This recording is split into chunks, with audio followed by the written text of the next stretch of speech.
I will now give you an example of a neuromuscular approach you can use today to diagnose and treat a common condition, carpal tunnel syndrome. You'll see how simple and effective this method is. And we have today similar approaches to most of the conditions you see in MSK today. We're going to be looking at carpal tunnel syndrome, specifically as it relates to inhibition of the opponent's muscles. Inhibition of the opponent's muscles affect approximately 4 to 5% of the population, and unfortunately many of these individuals eventually undergo surgical intervention. To understand why this is happening, we first need to look at the anatomy. The carpal tunnel is formed by a row of carpal bones, which are held together by the transverse carpal ligament. Under normal circumstances, there is sufficient space within the tunnel to allow the median nerve, flexor tendons, blood vessels, lymphatics, and surrounding structures to glide freely and without restriction.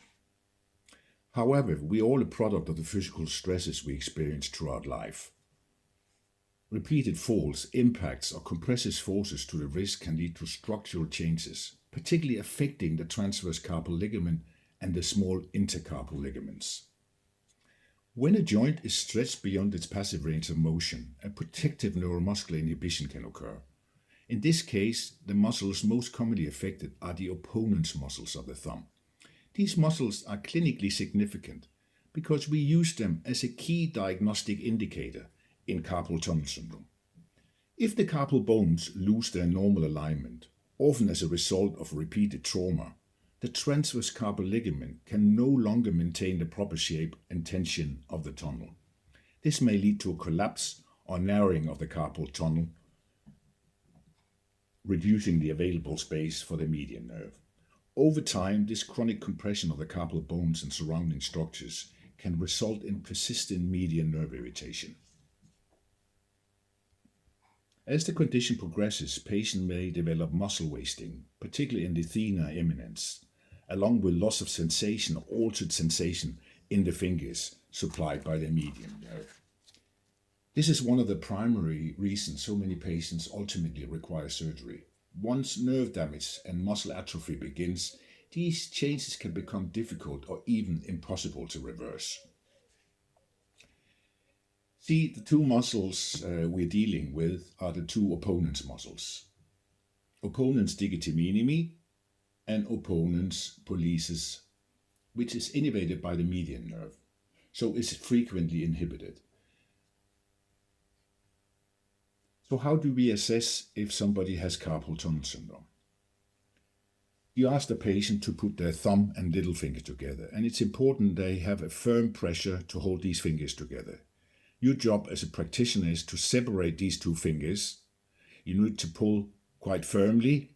You don't pull for long, short pull, and feel for the contraction and the resistance of the opponent's muscles. If you can easily separate these two fingers, the test is positive. In this case, it's negative. Let's repeat that again. Thumb and little finger together. You hold at the distal part of the thumb and little finger and try to separate them as the patient does the pinching action. You need to apply a firm pull and feel again for the quality of the contraction and the locking of the muscle itself. See, if this test is positive, we then need to re-establish the carpal tunnel. And the way we do that is literally use manual manipulation. It's a bit like breaking a big biscuit in half. You force your fingers into the palm of the hand where the carpal bones are as you apply pressure with your thenar eminences downwards. Repeat this a couple of times and then perform your post-test. Let's repeat that again. It's a bit like breaking a big biscuit in half. Force your fingers, you're trying to re-establish the tunnel. Apply quick adjustment, 1 or 2 in a row, and then do your post-test. Again, you ask the patient to put their thumb and little finger together, and again they need to hold a firm pressure in a pinching action. And your job as a practitioner is to separate these two fingers. If you can no longer separate these two fingers, the problem is no longer there.